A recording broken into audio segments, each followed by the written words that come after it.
Okay, good morning everyone. Sorry about the delay.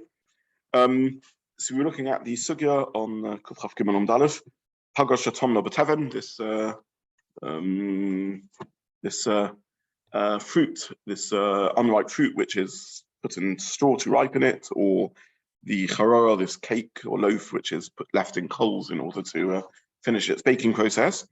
And I started in the last year in reverse by looking at Rabbi Zobin Titul first, and then we'll go back to the Tanna Kamma just because it's sort of the easier route to do it. So we saw briefly a machlokes rishonim as to what the Titul min HaTsad was in Rabbi Zobin Tidul's solution. So Rabbi Zobin Tidul says that even if it's mechusa, even if it's covered, you can remove it by toothpicking it with a kush or karka, with this reed or spindle, whatever they exactly are, some sort of needle, and take them out. That's why this brisa comes over here in the sugya, because incidentally, just for the use of kush and karka. And Rabbi Zobin Tidul says you can do it even though it's Titul min HaTsad. That's what comes out of the maths of the sugya. The Rambam seems to understand that the Titul min HaTsad that occurs is through the as you pull the fruit out or the cake out, straw or ash or gecholim or coal is lifted up and moved, and therefore this is a form of indirect movement of Muktza. And nonetheless, Rabbi Zobin Tidul holds Titul min HaTsad lo shmei Titul in its mutter. The Me'uri, if my reading of the Me'uri was correct, though it led to some opposition, but I think my reading of the Me'uri was correct. The Me'uri says that through inserting the needle, this spindle or this reed into the fruit, you're shifting the coal or the teven somewhat through the act of inserting it, and it's that shifting which is Titul min HaTsad. I'm not going to go belabor the point and go through the whole thing, other than to mention that the conceptual chiddush of the Me'uri is that he's taking Titul min HaTsad one stage further than we might have understood it, because normally Titul, there's really three types of Titul min HaTsad. That's what comes out from the sugya main base that we learned previously. Tosfos asked a contradiction between the sugyas, because there the Gemara seems to say that I'm not allowed to move the mitzvah, the stretcher, in order to move the dead body, even though I'm only indirectly, min HaTsad, moving the dead body. And our Gemara seems to come to the halachic conclusion, so Tosfos demonstrates, that Titul min HaTsad lo shmei Titul, that's mutter. Answers some of the Rishonim that it depends what your intention is. In the case of the mitzvah, I'm moving the mitzvah to move the dead body. It's just a means to move the dead body. They're Titul min HaTsad lo shmei Titul. The whole lomdas, the whole logic, the whole conceptual thought behind Titul min HaTsad is that I'm not directly engaging with Muktza. Muktza is when I'm engaging with the Muktza, I'm taking the Muktza in my hands. Here, I'm not taking Muktza in my hands, I'm merely moving it through something else. So if my intention is not to move the something else, Titul min HaTsad lo shmei Titul, according to this opinion. But if my intention is to move the mace merely through something else, that is Titul min HaTsad, and that's a Titul min HaTsad, which would be also, and that's why you can have these contradictory halachic conclusions. There were opinions that even that was allowed, but the halacha say the Rishonim that sort of Titul min HaTsad is forbidden. Now with the Paga or the chaburah, my intention is not to move the teven or the gecholim. My intention is to get the veg.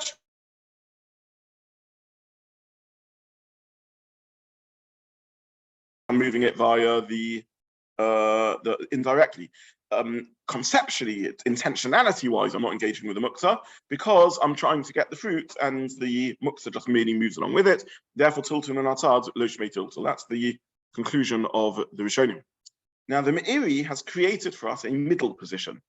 My intentionality is to get the fruit, but I am directly engaging with the straw or the coal because I'm moving out of the way to get the kush or the karka inside and to pierce it. So on the one hand, it doesn't fall foul. I've got an answer to the contradiction from Daf Mem base because I'm not trying to move the mace. I'm not trying to move the mux. I'm trying to get to the fruit. On the other hand, I am directly engaging with an extension of my hand, Muktza, because I'm moving the straw or the coal out of the way. And this ends up as a machlokus halacha l'maisa. How far the Shulchan Aruch paskins Titul min HaTsad lo shmei Titul, he allows Titul min HaTsad for cases of need at least. he doesn't allow Titul and HaTsad when I'm directly trying to just do it as a means of moving Muktza, like the mace, unless it's exceptional circumstance like the mace. But normally, if I'm merely indirectly trying to move Muktza, and he leaves unresolved the middle situation, which is where I'm directly moving Muktza for the purpose of non-Muktza. It doesn't answer that. And this is Ma'asim B'chol Yom. This is a regular activity.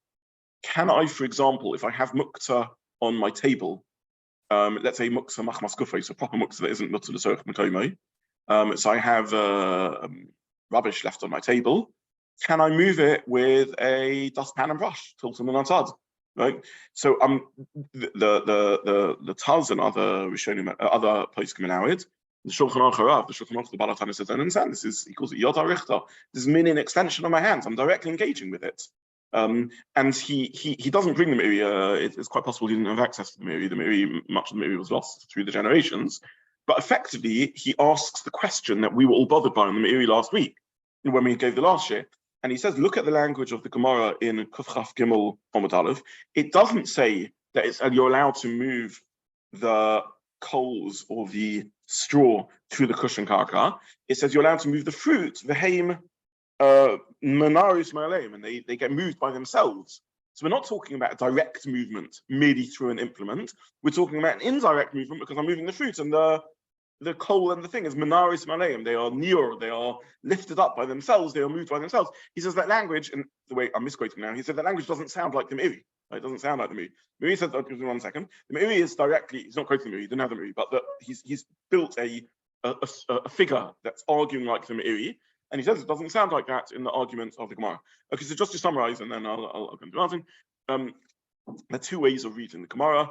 Certainly language-wise, it seems the simplest reading of the Gemara is that you're merely moving the fruit and the coal and the straw is getting lifted by itself. That's Titul and HaTsad l'shmei Titul, as opposed to Membase, where you're trying directly to move the mace through it. The Meiri, for some reason or other, I'm not entirely sure why, has a different reading of the Gemara in which he understands that the point is I am directly moving, engaging with the coal or the straw. Nonetheless, since it's indirect because I'm doing it through something else, and my intention is it's just a means, I'm just trying to move it out of the way to get to the fruit, that would also be called Titul and HaTsad. And it remains a machlokus between the Gedolei poskim, really, these two stances, whether that's included in the announce of Titul and HaTsad. Sorry, Martin. I've spent a lot of time thinking about our excellent. Have you been Shozer B'Tshuvah? Lots of diagrams and lots of different things. Yeah. And I think I might be able to, well, not say that I don't think it needs me to say from the Meiri, but I might have an idea where the Meiri is coming from the Gemara. Okay. Because I think when it talks about the first case where you were just picking up the fig or the cake, it talks in the singular, mutar l'taltala, etc. But when it comes to the second case, it's talking about tochvin bakush, so it's plural. So does that mean the Gemara is actually directly talking about the multiple straws on top? Because if you were just picking up one fig, it wouldn't need to talk in the plural. So is the Gemara actually saying exactly what the Meiri is saying?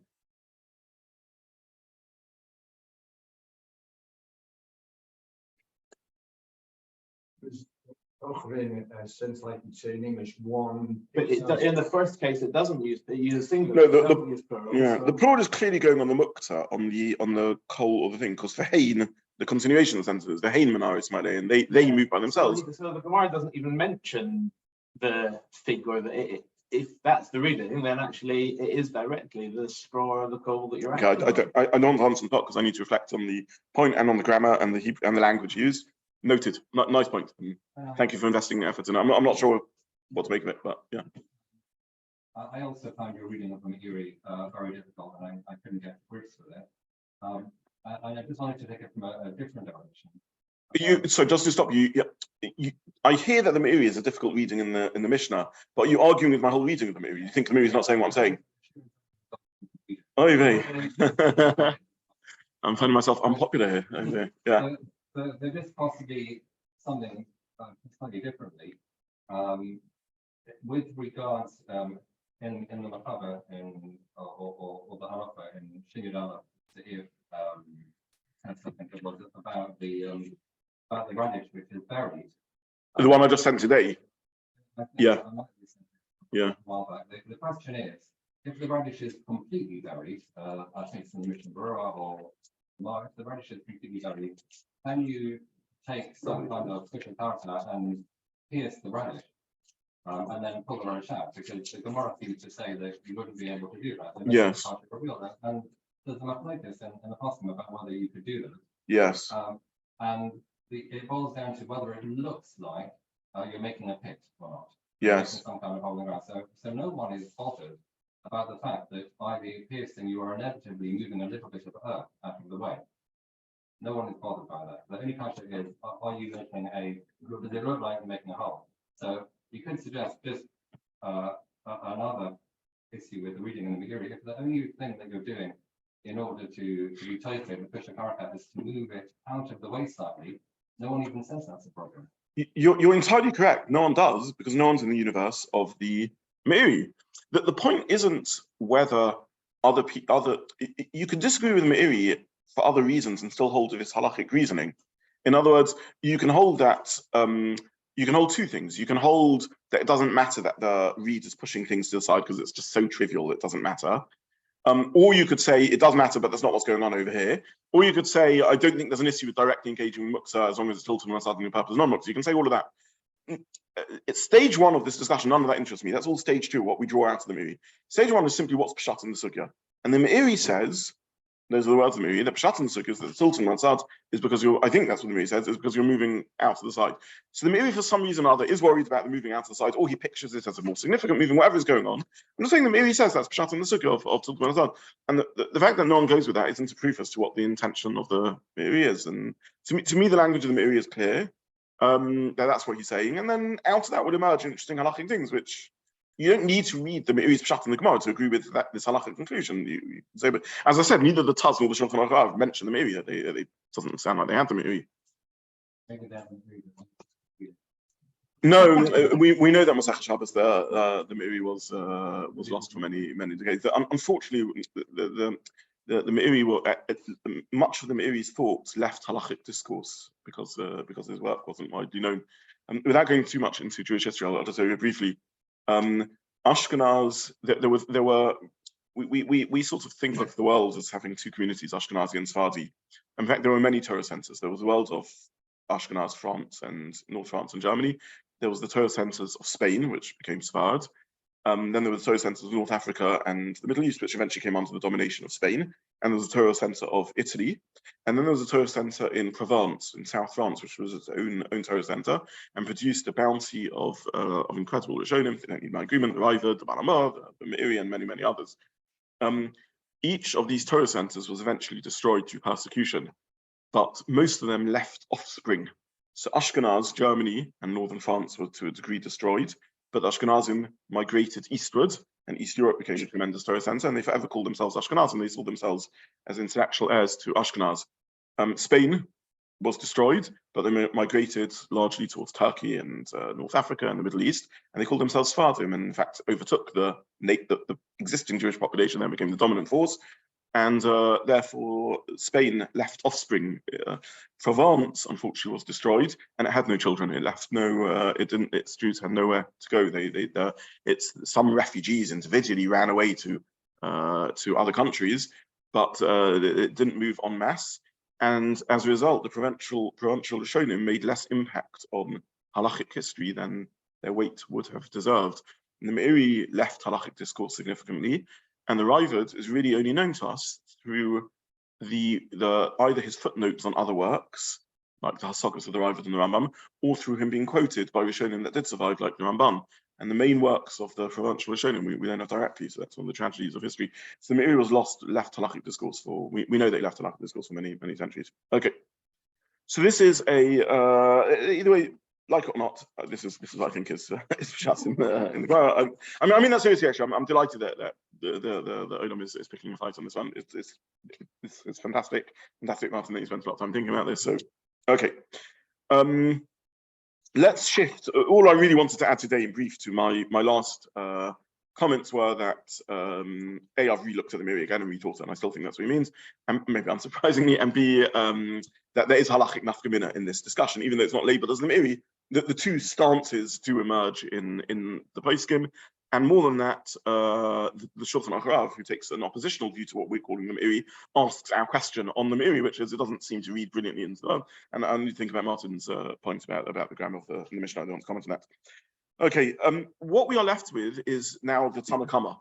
So why does the Tanna Kama disagree with Rabbizobin today? What's his disagreement about? And more than that, how does Megula Muktza help? So two halves really.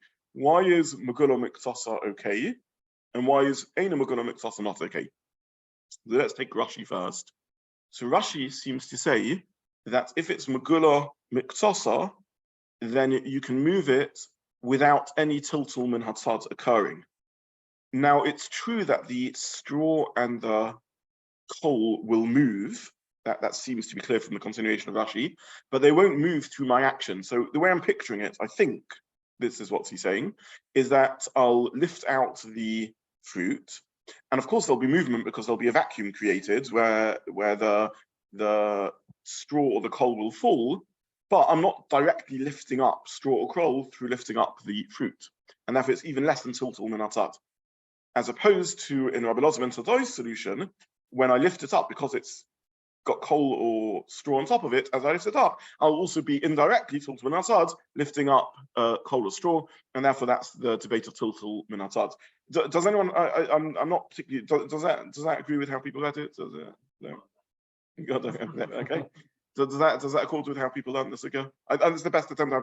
But the only reason I'm a bit hesitant about this is because translation of Megula Muktza doesn't mean part of the top is revealed. When I first read it, I sort of pictured that's partially completely covered. You can just see a bit of the fruit. That wouldn't work. Megula Muktza has to mean that partially uncovered means the whole top has to be clear. So as I lift it, I'm not lifting up any straw or coal. But that seems to be the reading of Megula Muktza. So that's reading number one in the sugya. I printed, I think I gave you the Ritva, who has a very different reading in the sugya, and the Ritva learns that that even the Tanna Kama agrees that Titul min HaTsad lo shmei Titul, and that you are lifting up, that when you lift up the fruits, you're lifting up some kol or teven. However, if it's Megula Muktza, then that's Titul min HaTsad, which would be allowed. If it's completely covered, somehow it's bottled to the Paga, the fruit is somehow bottled to the gecholim or to the straw, and therefore it would be osa. In other words, the lomdus of Titul min HaTsad is that I can define my action as engaging with the fruit or the cake, not with the coal or the straw. And that only makes sense when it's partially uncovered, because then my action is in the fruit or in the cake. But if it's fully covered, even though even there, in truth, my action is with the fruit or the cake, nonetheless, since it's fully covered, the entity as a whole is that of straw or gechonim, and therefore my action is considered direct engagement with the coal or the straw, and therefore would be forbidden.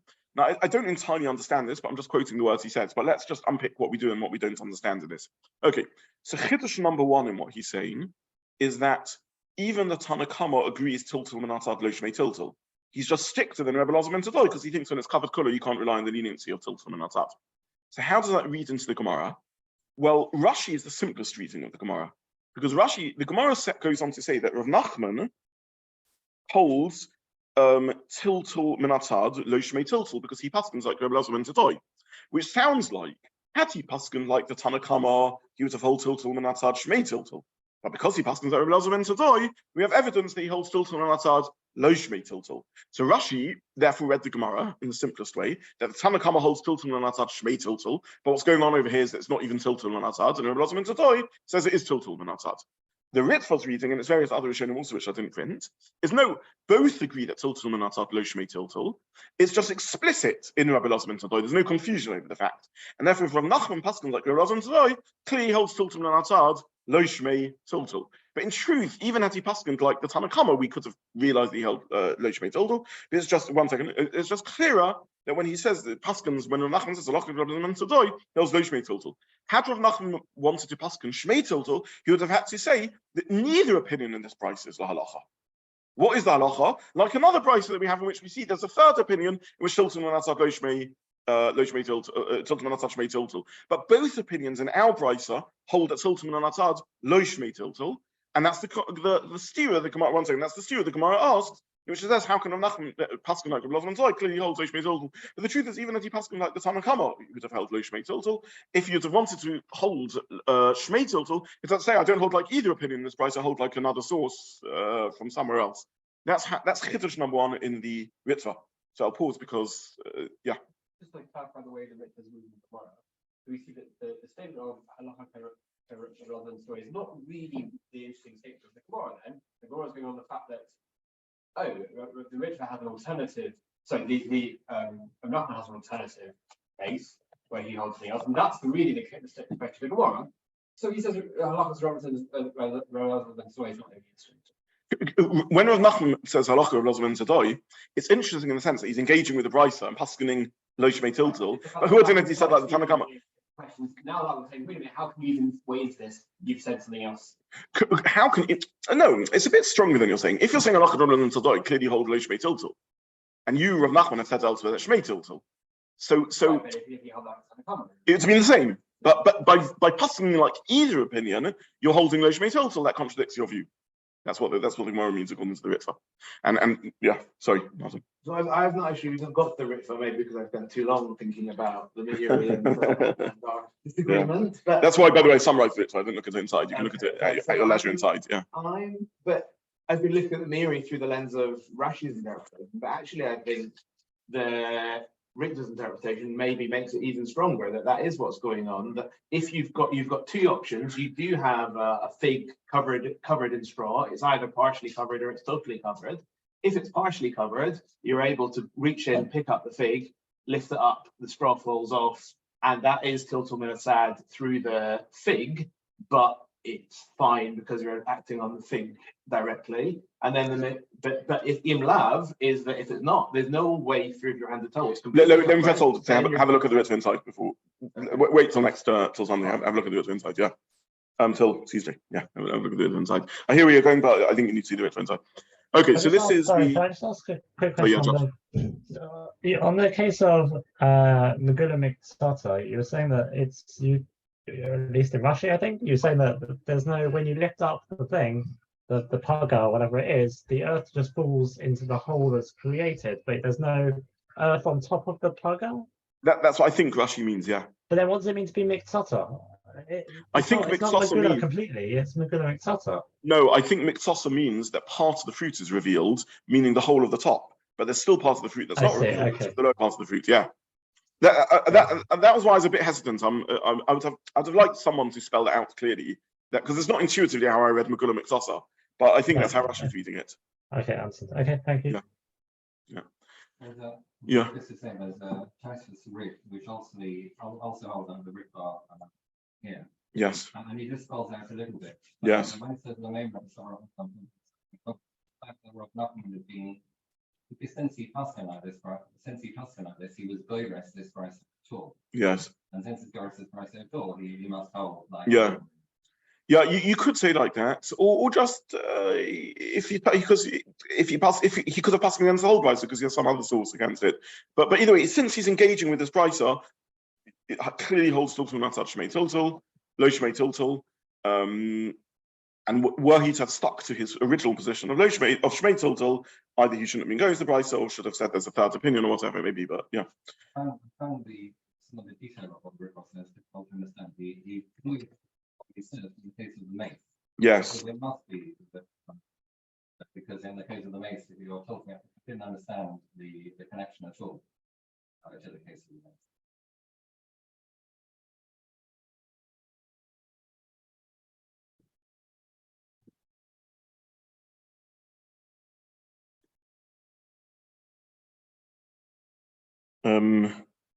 So again, the Alma Mishum the Pasuk Kabbalah, that's very hachi. But the Banach doesn't say that. I've any McCain.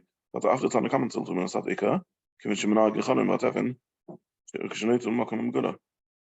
Kevin Shemana Gechalim BaTeven, and Makam Gula can pay Gura, can be made from it and method of a little to HaTsad. I will aim and became the Vata after the time coming to me, Sat Ika, Kevin Shemana Gechalim BaTeven, Yeah, I think what he means is that it's very, very interesting. There are three other Rishonim really that say like the Ritva, and none of them say this particular argument. There's the Tosfos Rid, there's a Tosfos, he cites a, no, the Chidush Aran, I did print the Chidush Aran. The Chidush Aran also says the same thing, and he quotes Harav Reb Aaron, who's Reb Aaron Meluniel. If you have a Kovetz and Farshim, you'll see Reb Aaron Meluniel also says it, and Tosfos Rid says this. I think he's picturing the case of Menayeh as not that you're lifting off the mace, but you're simply tilting the mitar and the mace rolls off. And he understands Rashi's logic to be that there's something called niyur, you're rolling off something as opposed to lifting it, and that would also be called less than Titul min HaTsad. So let me just explain this. I'm going to explain this on Tuesday because I want everyone to look at the Ritva inside. Have a look at the Ritva inside, have a look at the run inside. All I'll say for now in terms of us going forwards is the following. The Ritva then says a second Chiddush, which is that the reason the Rabbanon say it's not allowed, even though they also hold Titul min HaTsad lo shmei Titul, is because it's Mechusa Kuloi. We'll speak about what that Chiddush means next year. Finally, and next year we're going to learn Tosfos Divrei Mastel Paga, and the second part of the Ritva gives an alternative answer to Tosfos' question. So have a look at the second part of the Ritva in preparation for Tosfos Divrei Mastel Paga, and the Ramah, which I sent today on the WhatsApp group and handed out, also gives a third answer, if you like, or second answer to Tosfos' question. So basically, our homework for the next learning session will be going through the Ritva properly inside, and I'll explain more fully Yoi's question of how to read the Ritva, explaining, or actually I can't explain, but just laying out the second Chiddush of the Ritva, and thirdly we'll learn Tosfos Divrei Mastel Paga, and then we'll look at alternative answers to Tosfos' question, which is the Ritva and the Ramah, which I sent today. So that's where we'll go forward. Wish everyone a good day. Okay. And good day to those online also. Thank you so much.